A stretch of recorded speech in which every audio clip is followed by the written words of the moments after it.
one of the things that stands out for me was when I decided to take up the position at Punchbowl Boys High School, my family were really worried, like my extended family. And a lot of them were just, why would you do that? You don't need to go there. Like, you've got a pretty good career, you don't need to go there. They're gonna eat you alive, it's dangerous, all of these sorts of things. Because I mean, they might say, they might say that I'm soft, but I'd say that I'm friendly. And that was sort of their big concern. And I said, look, don't worry, look, we've got to go. And it was that belief that I'm in this position, I've got an opportunity to make a difference, to do something. I have to do that. Whether I'm going to fail or not, that's another issue that we can contend with, but I couldn't, in all good consciousness, sit back and just say, I'm not going to have a go. There'd been a lot of people before me who had done some outstanding work, so I stood on their shoulders, and I don't want to denigrate what they did. It was a really tough place to be. But I think the one that really summed it for me was the first time I went to get a haircut in Punchbowl. And there was a guy down the road, around the corner, hidden away in the back street. And I went to him because that was where the shortest lines were. There's about 17 hairdressers in Punchbowl. Because it's, the one thing that was important was make sure your hair was cut all the time. So I found this bloke. I went in there, I'd never met him before, and we're chatting away as you do, and he was the barber. So there was no frills to this haircut.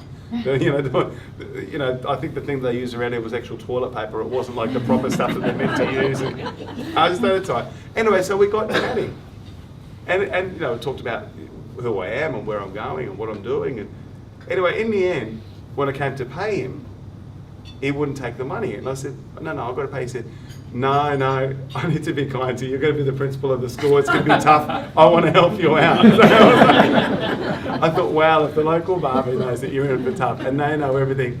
But what we did do is we went from creating a place that the community had disdain for, had lost hope in, to a place that the community actually felt was their school, and they owned it. And that was the really important thing. To a place that was very much a closed shop, and we did some work with the Jewish Board of Deputies, where we actually brought Arab mums, and many of them Palestinian background with Jewish mums, some of them who got family in Israel, and we did stuff together because it was important that we actually worked together, because what was happening overseas couldn't become a reflection of what was happening back home. And we did this great cooking program, and now I see that it's going big, where you strip everything away and people are people. And all that they're interested in is the mothers, regardless of where they lived, had the exact same issues with their kids. The boys don't listen, the boys are too long on their phones, they've got a little bit of attitude. It didn't matter where you came from, what you believed, how much money you had. And that was a really important thing, because we broke down those barriers, and I saw the school as a critical place where that could happen. We went from having a year 12 cohort of 20 kids and only 2 parents turning up to graduation, to, in my final year, a cohort that I think we had about close to 70 kids, which is really big. We'd grown, but we had over 200 family members turn up to the graduation, and we had to have it outside, and it was a celebration. And I'll talk sort of a bit about that later on. But where I'm passionate is in that idea that schools can become community hubs. That the community must own the school, and the school is not a closed shop. It's a community asset. It's not an asset that belongs to, an individual or the department. It's there for the community, and that's a really important thing. And what I saw was, once we did that, we actually brought the whole community along, and over time, there's a sense of change within the community itself. So I might just sort of leave it at that, and happy to sort of talk about things. And please, laugh at the jokes, because I don't get a response at home, and I'm starting to worry because I thought I was funny, but obviously I'm not. And any questions? Well, let's start with Punchbowl Boys High. When you took on that role, what did you foresee that you wanted as an outcome from that job? Okay, so I took on the role. I ended up being a Punchbowl for 9 years. And if you'd said to me at the start, you're going to be there 9 years, I said, mate, no way. There's no way in the world I can do 9 years here. I wasn't sure. I believed that it could be better. I just knew that it could be better. I didn't know how, but I just knew that it could be better. I knew that there was better that our kids could do, better that our community could do. There was very little hope and aspiration. So the first thing that I wanted to foresee was, from a very practical sense, and any teachers in a room will understand, I just wanted to make sure we had proper programs. I wanted to make sure that we had proper routines. I wanted to make sure that we could actually keep staff. We used to lose staff like it was a revolving door, and so it's self-perpetuating. You know, if you're a student and a teacher comes in and then they're just there for a little bit of time, you don't get a chance to build that relationship, that connection with them that is so important. But what I really envisaged was to be able to walk away from the school having made a change, having had an impact in some way. And it wasn't about what I could do. I thought the best leaders are the ones that when they walk away, things are actually better and things will still keep going. I think that was something that I was very, very conscious of, particularly sort of in the last couple of years when I thought, you know, it probably needs to be time for me to move on, because it'd then be easy to become, you know, too comfortable with it. And you sort of start taking things for granted, and I like a challenge. So I thought, that's it, I need another new challenge now. But the thing that I envisaged, I remember the early days, and some of you may have heard it, I mean, I saw barbed wire on a school fence. You're not meant to see barbed wire on a school fence. I saw bars on school windows. You're not meant to see bars. There was no, you know, broken, everything, things were just broken, but it was symptomatic of the feeling that was in the place, that the place was broken. But when you actually delved into it, I saw a spirit, and I felt that spirit that if you were able to tap into it, it would have been really fantastic. So I think I used the phrase that maybe I began by looking to survive, and then it actually became about looking to thrive. And so we started to invent this word, like we just invented words. We're not talking about survival, we're talking about thrival. You know, I don't even know if it's a word, but it became like our little catchphrase. And that idea that I talked about pounding the rock with the staff, because I remember the first staff meeting. Here's this young bloke who comes in, he says, we're going to change the world, we're going to do this amazing stuff. A lot of teachers have heard that before. A lot of teachers hadn't been supported. A lot of teachers have been told it's your fault. But for me, it was about, I'm never going to ask somebody to do something that I wouldn't do. So I stood out the front. I was there every single playground duty. I started cleaning up so that then I can ask people to do the same. You see me picking up rubbish in the school, so that if you're the principal, it doesn't mean you can't do it. It actually sends a message to everybody else. But yeah, we wanted to do that survival, and saying the big goal is that we want to see ourselves, you know, in an awful way, we wanted to see ourselves as an example of a good school, because we were a school that didn't have the routines, the structures, like the normalisation. So that was the first step. And I talked about pounding the rock, that it's a little step. We're going to break that rock a little bit at a time, a little bit at a time, a little bit at a time, chipping away, and eventually we'll get there. And I wanted to get there. I never envisaged what we became, but I just knew that we could be better. And I thought that was really important. Sometimes people set goals, they go, this is what I've got to achieve. But I always think if you have this philosophy, you'll get there. And so it's adaptable. How long were you pounding the rock before you started seeing some kind of outcome? So in different ways. I think it took us about 3 years to start to convince people to send their kids to the school. It wasn't seen as the school. So the way it works in the public system is that there's a local school. You know, this is your local catchment school, and basically that becomes a school that you go to. You know, you can choose, and I think it's really important to make sure that parents and children have choice in terms of whether you want to go to a government school or non-government school. And I have to avoid, there was a lot of discussion about public and private, and I really dislike that. I like the idea that there is a choice. So the thing for me was making sure that the public school was the option. That was a good option. You weren't going to a non-public school because you didn't think it was good enough. But what we had was we'd have kids who would come to the school because they couldn't get somewhere else. So they were the local, so you might have lived, say, in Greenacre, which is one of the surrounding suburbs, and you couldn't get into, say, 3 other nearby schools. So they go, okay, well, I've got to go to my local school. And we wanted to change that into becoming the school of choice for the locals. And it took us about 3 years, and mate, I used to go to every single primary school. I needed to build a relationship and a connection between the primary schools and the high schools, because the reputation was so damaged that there was a lot of judgments about the school and a lot of rumours about the school. I mean, I remember one of the kids, this is where humour, I misjudge it sometimes. I was talking to some year 6 kids, and one of the kids goes, "Excuse me, sir." I said, "Yes." He said, is it true they flush your head down the toilet? I said, oh, not on your first day. I thought it was really funny. Yeah, sometimes I pick the wrong joke. Okay, not on your first day. Okay, you know, I mean, the truth was I never saw it. You know, I never heard of it, you know, happening, but there were always the rumours. So there was that, but staff was the really difficult one.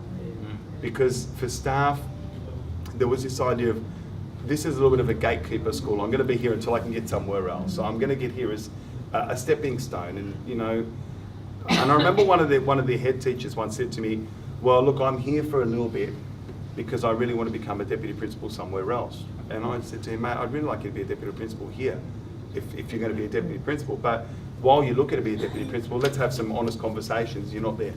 You're not at that ability yet. We've got to work on it." That took a few years, and I often said we just need traction.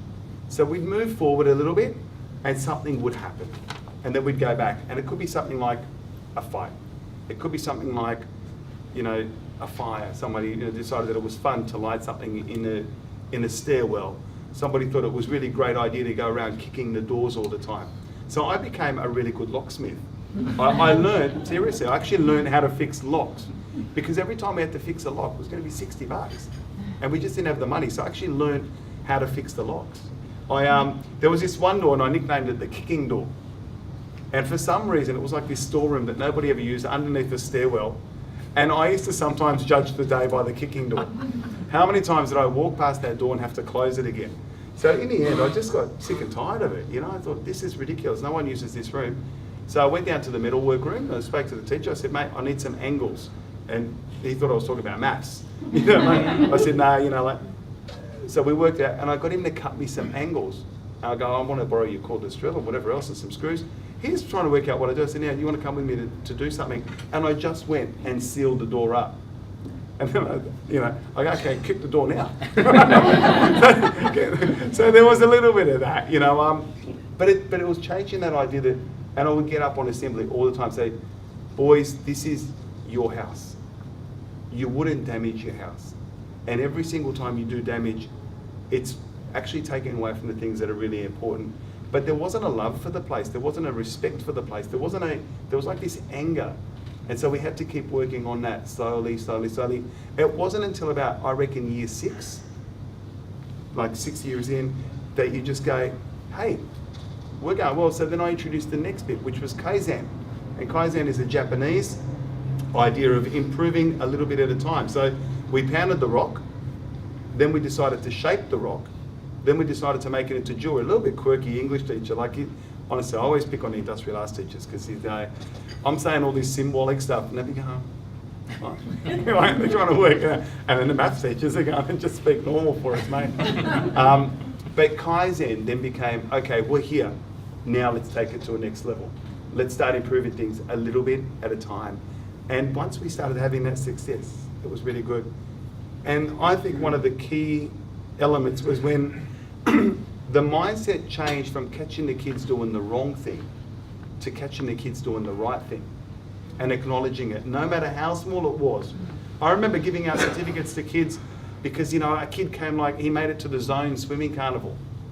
And because we had a quota, so we had to send some kids. But we made a big fuss of it. And that kid got up on us, you know, puffed himself up. It was a changing mindset and a weekend. You know, putting up posters in the corridors. First few weeks, Anton, they used to get ripped down every single day. And teachers get despondent with that, say, "No, just put it back up. Put it back up." Eventually, the kids will give up, and they did. And then we started putting photos of the kids. And that was really good because the kids started to see themselves doing things, like in the classroom, playing sport, celebrating, and we built that relationship about a family. So between three mates still goes. Just as a matter of interest, Jihad, in dealing with troubled youngsters, had you come from that kind of troubled background yourself, or did you live that experience? Oh, look, I was the favourite child. You know, that's what happens, but, you know, that was a joke, guys. So. Come on, you know it's bad when you tell it, people. No, look, we had a tough upbringing, not because, you know, things were difficult in that sense, but it's a story of migration, a story of your families working in factories, of doing it tough. As I got older, I remember at one stage my dad used to work on a Sunday at a service station out Liverpool way, and he used to get paid $5 an hour. Like, I'll never forget it. And I just remember sometimes I'd go to work with him, and I would just, get a pie, grab a drink, have some chips, and obviously he'd be paying for it. It wasn't until I got a bit older that I thought, hang on a second, Dad's earning this money, which is so little, and I'm just spending it. Look, we grew up in Hurstville, but obviously spent a lot of our time around the Lakemba area because around the mosque and so forth. So Dad was heavily involved in the community things. What was drilled into me from early on was the importance of education and the importance of giving back. And that was, I think, the thing that really drove me, this sense of giving back. And the thing that drove me, and I often used it with the boys later, was, boys, there's going to be people in your life who are going to say to you, you can't do things because of who you are, because of where you come from. You can't do things, you're not good enough, you're not fast enough, you're not strong enough, you're not smart enough. Don't get angry, just use that as a motivation to do it. And not because it's like a stick it up and kind of a thing, it's because you just want to do it because you know that you can. The thing that used to hurt me the most, and at one stage I lived at Ulladulla, that's where my career started. And I was like working at Summer Bay. That was, what a place to get posted. It was the first posting I had, and I thought, it would have been easy to just stay there for 40 years and see out the sunset and retire there. But I wouldn't have been making a difference to anyone's life. And I think the thing that my parents had really taught me is do something for people. If you're in an opportunity, you've got the chance to do something, make someone's life better, do it. And I remember being in Ulladulla at the same time, watching the news, what was happening in Sydney, and seeing young boys, particularly boys of like Arabic culture, who were just, you could just tell they were just lost. They had no sense of a role model, they had no sense of wanting to do things. And it's like the real anger. And that's when the decision for me became, I've got to move back to Sydney.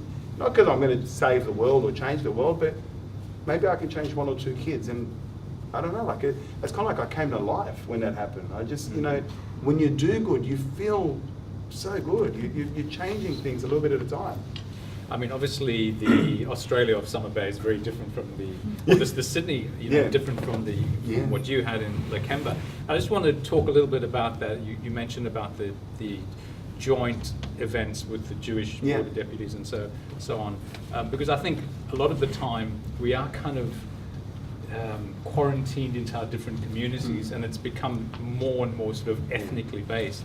So someone living in the eastern suburbs or in Balmain, as we were talking about before, may not know what's going on in Cabramatta or Punchbowl. How did that come about, that sort of those joint initiatives? So I involved myself in different things. So as I said earlier on, I was part of the Together for Humanity Foundation, and that was sort of in its early days when it was really a fledgling organisation. It's just going great guns now. But that idea of bringing people of different faith and different cultures together and sharing experiences, that sense of getting to know one another. So you get to meet different groups in different ways. The irony is, when I first started the Punchbowl Boys, it was actually very much the most dominant group in the school was the Lebanese group, the Lebanese Australian group. And there weren't as many different cultures. By the time I left, it had become a really, more kids from other cultures who lived in the area started to come in, because before that they were a bit worried. It was seen as a school where they didn't belong. So I was going, here you go, you bring in the person who's Lebanese background, and what do? They get rid of the Lebanese. But it's bring it in. That started then from different relationships that I built up with people and discussions that you had, and we go, hey, let's try it out. Let's give it a bit of a go. So that was one thing. But the other thing too was working with the other schools from different parts of Sydney. So kids who had no experience with say a cultural group, say for Punchbowl, and likewise kids from Punchbowl never having been to the Shire. The kids' understanding of the Shire was what had happened back in 2005. Not knowing another. So we did this thing as well called, I'd sign up straight away, anything that came up like that, any initiatives, we were first in. We'd say, yep, we're doing it. So we did this thing about intercultural understanding, and that was through I think it was under the Howard government. They did some interfaith, intercultural work, and that was a really good thing to get involved in. And so, if I'd be at an event like this and I'd meet people, I'd say, let's try and do something together. So it was a huge amount of work, but it was really important work. And I thought anytime there was an opportunity, you had to take that opportunity because everything became a learning experience for the kids. And on the same token, I did things with non-government schools and government schools, boys' schools, girls' schools, because our boys actually didn't hang around girls. And so I'd see them when I take them to an event and there were girls that actually didn't know how to behave. Either they were behaving in a way that you go, mate, that's actually getting a bit close to harassment. Or they didn't know actually that you could be friends with a girl. And so they were very standoffish. So that was a really important thing as well, to show that, you know, you could be friends with a girl. And one of the funny stories, and there's heaps of them, but we took some kids to the Bell Shakespeare. So Bell Shakespeare donated 20 tickets to us to go and watch, I think it was Macbeth at the Opera House. So these are new experiences for our kids who really hadn't got these experiences. Took them down there, and there was a school from down around Albury way. And so one of our boys, you know, at the end of it must have, you know, thought he was pretty cool, and he went up and he started chatting to this girl, and, you know, he's pretty cruisy. And he comes up to me at the end, he goes, "Sir, you know, I think I've got a new girlfriend." I go, "Wow, that was quick." He goes, yeah. I go, "Well, where's she live?" He goes, "Oh, down at Albury. Is Albury far?" I go, "Mate, it's just down the Hume Highway." And it is, but it's those experiences, the opening up so many different experiences, because for many of the boys, they'd never seen the Opera House. They didn't know they could go there. You know, and the kids were just, wow, you know, just taking photos of the things. Never been to the theatre.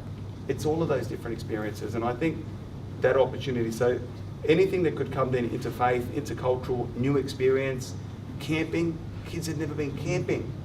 So I took them camping, like just anything that we could do that was going to broaden their life experience, which all the educators in the room here will know.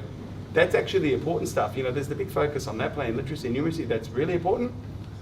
But the more important stuff is actually what we do in terms of building the kid and making sure that their life is actually a good life, that's a fulfilled life, that's one that has a variety, and it's an expansion of their being, because not everyone gets a chance to do that. And you know, I remember one of the kids, we had a bonfire going, and of course you've got to say, "Boys, please don't throw things onto the bonfire. No, you can't burn your plate." No.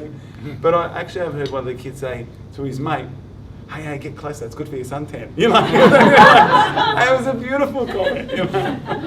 But it's a holistic thing, isn't it? Yeah. It's not just teaching the kids, it's also teaching the community, families, the families. I mean, there's a wonderful quote. I thought, if you haven't seen Once Upon a Time in Punchbowl, the SBS series, which in fact features Jihad, do yourself a favour and go and have a look. It is the most wonderful series, and it's an eye-opener for people, especially if you live in Sydney, not in one of those Western communities. I look much younger then. But there's a wonderful quote, I thought, from one of the parents, where he says, you're not allowed to beat your kids, because if you beat your kids, you end up in the police station. If you don't beat your kids, they end up in the police station. So it's a kind of, there's a sense of that you need to educate everyone, don't you? And that's the thing, and with that, so we ran, and it sounds patronising, but we ran parent classes. And it was a really fantastic thing. It was another way of bringing the parents in. So our P&C, we'd get over 40 parents to a P&C meeting. Now that's unheard of. And this is a school at the time was only between 300-400 kids before it started to really grow. But we'd have them come in because that sense of family, sense of community. But things like, I remember running so we ran a parent first, so we had like a 10-week program. And we made it like, you know, there was a certificate at the end of it. We actually made it like an educational program, because many of the parents, I've never met a parent who doesn't want the very best for their child. I've never ever met a parent who doesn't. I've never met a parent who doesn't absolutely adore their child. You know, they may have some difficulties with them, but it's their child. They will never, you know, give up on it. We hope. I mean, obviously there's awful situations that we hear, but I've never met somebody who says, no, Mr. Dib, I don't want the best for my kid.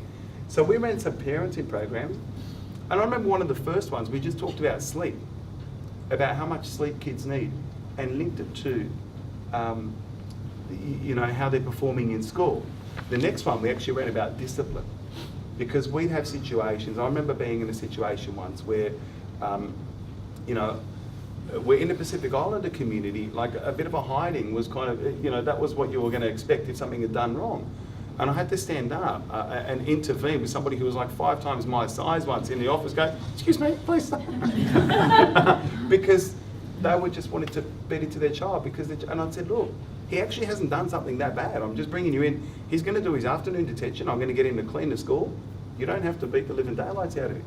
And that's not the way to go. So we talked about other ways of discipline, and we talked about this idea of consistency, that don't set very flexible boundaries. The boundaries have to be there. You are not your child's friend.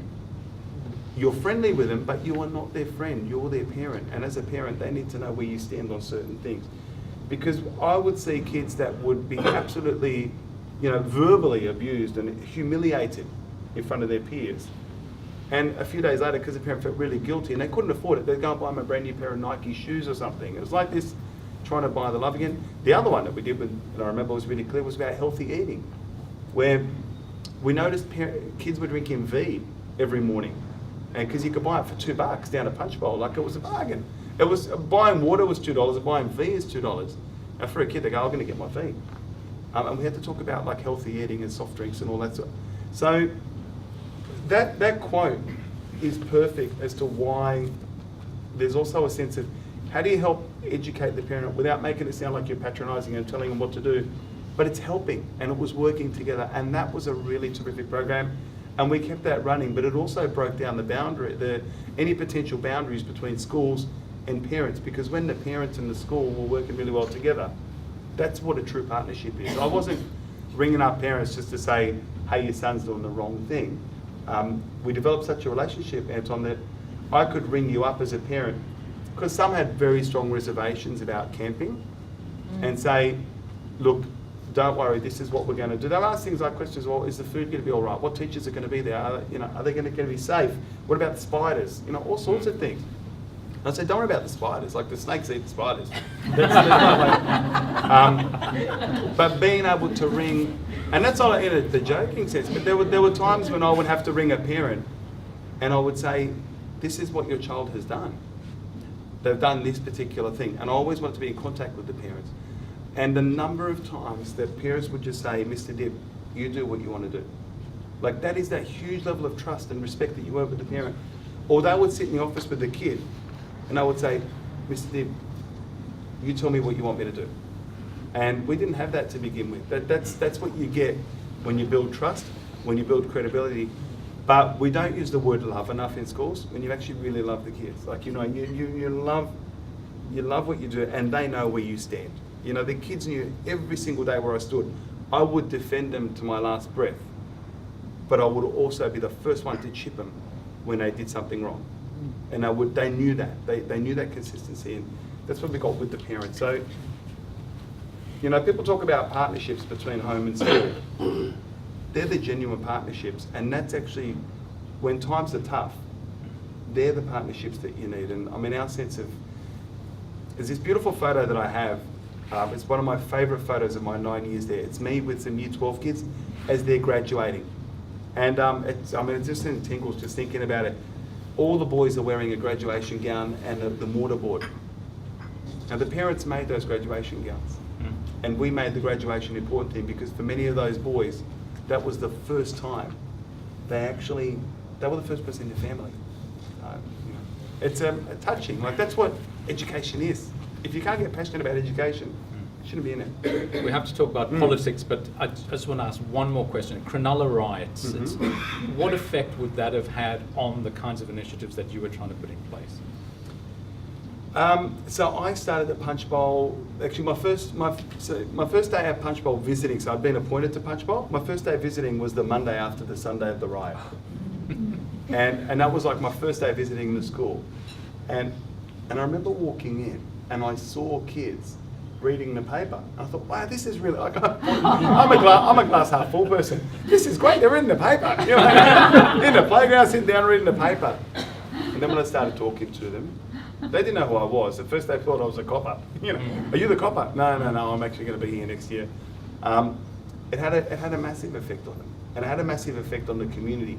But it also provided us a great opportunity And I said, it's all about the opportunity and seizing it. And you can look at things two ways, either as a negative or a positive. The positive out of that was it meant that we had to build bridges between different groups. So that's where it opened up different things. But it was very much a raw wound for a long period of time. And it still is to an extent. You know, I mean, people stopped going to Cronulla after that. Yeah, people just stopped going to Cronulla because they felt that they weren't welcomed anymore. And there were people who did the wrong thing and who did really silly things. But it got so far out of hand that in the end it actually did an enormous amount of damage. But what Cronulla did was it kind of allowed people to just get things out of their system. I think it displayed the worst, but the response displayed the best. You know, and you saw that with the different reactions of the evening. It actually also then allowed for some people to come up and say, yeah, this is how we're going to need to do it. So if you talk about the timing, so I started at Punchbowl effectively the day after the riot, and we talked about it a bit, but we just kept moving forward. But when I was trying to build bridges, it was about that. What I saw the reason behind Cronulla was because people didn't actually spend time with one another. But it was a tough time, in the same way that it was a tough on the Cronulla community as well. Like I think the victim in all of this was actually the Australian nation, because it was a real wake-up call, wasn't it? So relatively recently, 2015, you moved into state politics, and of course you're now the Shadow Minister for Education. To what degree do you think that sort of nuts and bolts experience you had before is now impacting on what you're doing now? Yeah. So I mean, people go, why did you go into politics? But again, it's that idea. I just thought maybe sometimes things about timing, you know, that you can make the time. Sometimes the time chooses you. You don't choose it. And there was, again, the opportunity, the right time, everything, and I had a bit of a go. But it meant something for me to go to politics because it meant something for other people. You know, the day I took my oath on the Quran it was something special. But it also says to every single kid, regardless of what your faith is, don't worry, you can do it, you can be it, you can become anything that you want. And I keep talking about that idea that this great nation of ours gives you the chance to do stuff. So stop feeling sorry for yourself, stop having a whinge, stop looking at all the negative things and say, what can I do to make things better? And it's just, if I just tell the one story, and I'm conscious of everyone's time, there was this one beautiful story, because I did the campaign like I do school. Everything was 100 miles an hour. Everything was about, I love people. That's what I would spend as much time as I can with people. But I remember I did pre-poll with Dad, and Dad was so funny because, you know, he just was, I think he thought for a moment maybe he was running for office. But I often speak about it, but he was like, that was like that. He never in his life dreamed that would happen. But he was telling me the story about how one day this elderly lady with, you know, a hijab, he thought she may have been like, you know, maybe mid-80s or something like that, really, you know, struggling with her mobility. And not the trendy hijab that you see now, you know, like the cooler. This is like the old, my grandma style, the old triangle with the, you know, like the old Greek lady one as well. You know, that just the practical version, no style to it. But he said that, you know, he gave her the how to vote thing. And when she went inside, apparently, you know, and you could see, and I don't know if he was allowed to, you know, look that far in, but he could see her holding her hand over the box with the, you know, the form filled in, you know, what is it called, the paper, the ballot paper. And he said that she held it for a while, and when she came out, he came up, you know, he said, Hajia, was everything okay? Like, were you all right? I saw you were there for a long time. What were you thinking about? Like, were you... And she said, I was saying a little prayer because I never thought that I'd be voting for somebody who understands me and who speaks my language. Like, that, to me, is actually what it's about. It's about all of those stories, same as those kids, that people tell them you're worthless. They go, mate, you're not. You're not worthless. So if you can't get passionate and you can't get emotional, then it's not worth anything. Becoming the Shadow Education Minister, what an honour. I mean, so I'm new to politics, and I think that's a really good thing. There's a couple of different types of politicians. There's ones who have spent their whole life just, that's all they know. I come from a different world, and I think because of that, I actually bring a different perspective to it. I've got to learn not to get upset with things that happen, and you know, I got in trouble recently in Parliament. I keep getting all these warnings. Warning, Mr. Member for Lakemba, warning. Well, you know, yesterday I got 3 warnings. I'm going, exactly like the kids. I felt look at everyone else. You're picking on me. Anyway, but I remember speaking to the speaker once. I said, you know, have I done something wrong? Like all of a sudden I've just become this guy that keeps getting in trouble. And, you know, and I knew Madam Speaker. Like we worked together in Ulladulla. Like, talk about a small world. I thought she cut me a bit of slack. Well, what's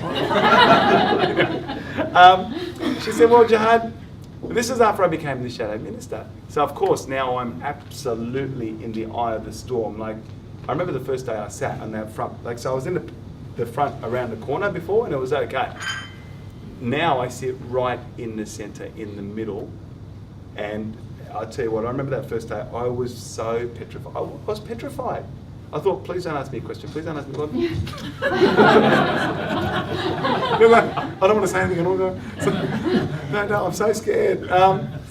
Because I was so new. And, you know, and this is someone who's never been around politics. But anyway, I spoke to her and I said, you know, why do I keep getting in trouble? She said, well, firstly, you've got a very loud voice. And where you sit, I hear every single thing that you say. And secondly, you interrupt a lot. And I said, but Shelley, I only ever interrupt when they're not telling the truth. Or when they're saying stuff that I think is wrong. And that's the thing, that maybe that's that teacher thing in me too. Like, I can't stand for something that's not true, that's not genuine, that's not real. And people go, that's politics. I go, no, it isn't politics. Yeah, that's not what politics has to be. So I bring that different perspective. I've been there now a year and probably 3/4, and I'm still as enthusiastic and bubbly and maybe naive in a good way that I was at the time. And I think that's a really important thing. So those experiences, absolutely. So I see school things in a very different perspective, but I see school as a holistic approach. And anyone who follows the comments that I make will see I often try, where I can, to make really sensible comments about school and about the way that we actually need to balance things out. But not just as an educator, but as a Muslim, is it different? I mean, we're living in a time where we've seen the rise again of Pauline Hanson. We've seen some of the comments made by Donald Trump overseas. The Brexit debate in the UK was very ugly. We seem to be kind of like in a low cycle at the moment about blaming and about, you know, people being the other, you know, focusing on them. What perspective are you bringing to kind of address those issues? Yeah. Well, it's a funny one, because I mean, I was asked whether it would be, you know, a consideration to change my name. And I go, no, that's not. And this is before, no, that's a line I won't cross, because if I change my name, I'm changing who I am. My name is what my parents gave me. It becomes a bit problematic when you travel. It's a bit of a problem sometimes when you travel, but you know, that's okay. You sort of take it all in your stride. So I actually used the chance in my inaugural speech to talk about my name and what it meant, and that it was my grandfather's name. And I actually wore, this isn't it, but I actually wore my grandfather's watch. And I just said, and it's about time I go, in his time, the name she had meant to help others. It meant to strive. It meant to be your best self and to bring the best out of others. That's what Jihad means. People have taken it a different way. So what happens is, when people make comments, I'm also very conscious not to be the Muslim MP, the member for Muslim. I'm proud of my heritage. I'm proud of my culture. I'm proud of my faith. Recently, I made some comments about some things that Senator Hanson had said in her inaugural speech, and I said it in Parliament. I got up and I thought I have to say that. And one of my colleagues came up to me and said, Jihad, that was a really good speech. You know, it gave me a pat on the back. And I said, do you know what? I don't need the pat on the back. I actually need you to say something similar. Because everyone expects me to say it. Yeah. Everyone will say, well, of course he's going to say, he's the Muslim guy. But it's when it comes from other people that's really, really important. And I think very valuable that it comes that way. So, again, you call it what it is. I don't go out and people know I'm Muslim. I practice my faith. I eat vegetarian food if I can't get the halal stuff. But that's sort of like I spend time trying to explain things. But you see it, and I think we counter the negativity with the positivity. And so when I get kids telling me we can't be anything, I say, what do you mean you can't be anything? I'm in a New South Wales Parliament. if I'm going to be a shadow minister, you could be the Premier. You could be a chief advisor. You could be anything that you want. Don't let people tell you that you can't be it. So, but it is tough. I mean, my Twitter, I get the most disgusting things on my Twitter. And it's really hard not to respond to it, but I make a point of not responding to it. Most recently, you know, with the kids that were arrested in Bankstown, every time something happens, I just get a massive spike of, you know. It's all your fault. Oh, it's all my fault. And apparently I'm, you know, but that's okay. That's okay. If I didn't then be the best person that I could be, then I think that can't be a role model for somebody else. So, but yeah, it's tough. But there's also, like, we focus on all of the things that are going wrong. There's a huge amount of people who are doing the right thing. 95% of people did not vote for One Nation. You know, yes. And it was a circumstance, and that's a really important point to make, that 95% said no. 5% did. It gives her a free microphone. I think yeah, she's got her opinion to say what she wants to say. But people want to blame someone at different times. It's that cycle at the moment. And the best thing that people can do is actually go together. And so this Saturday, there's here I am going to advertising mode. There's the Walk Together for Australia. You know, the Welcome to Australia walk that will happen across the nation in Sydney. That's a really important thing for people to be at. So, I mean, someone once said it's, you know, a few good people need, I don't have to use a few good men, but a few good people need to make sure that they speak up at the time, and that's a really important thing. So, as long as I'm there, I'm there, and I think that it will be a role model thing. But I actually make a point of saying to people, don't say to me, you know, you're the Muslim guy, because there's a lot more to me than that. You know, the Australian guy, the educational guy, the funny guy. You know, like a mushroom, the fun guy, you know. So your kids would have loved that one. Oh, mate, they didn't. Yeah, they're hopeless. But yeah, look, I think that's the really important thing. Okay, we've only got 5 minutes left. If anyone wants to ask a question, please indicate. But the one thing we do know from what those of us who observe politics is it's quite confrontational. There's a lot of sledging. There's a lot of tribalism that is taking place. As a newcomer to politics, do you feel that there is room to have that kind of sense of outreach across the party lines? Look, there is. There's, you know, the sledging. So, I mean, I remember the very first speech I made in Parliament, after the inaugural speech, was a speech about a railway station lift at Punchbowl. So I don't know if people have been to Punchbowl, there's no lift at Punchbowl. And, you know, you get nearly 1 million people there every year travel the station, but there's no lift. And so that was like a major issue for me, and I raised it. And whilst I was speaking, I kept on getting interrupted. I kept on getting sledged. And that was my first speech. So what did I do? I started responding to them. But that was his trick, to make sure that actually, then it got to 5 minutes ago, okay, time. What? No, I've still got half my speech. I was like sucked into it. So I learned from that. There's a bit of sledging that goes on. I don't mind the sledging as long as it doesn't get the personal stuff. I think it's disgusting when it gets personal. I think it's disgusting when it's hurtful. You know, you can say a few things, but my approach is like, again, it's that educator approach. I'm friends with everyone. You know, like yesterday I had some lunch. I went down to the cafe.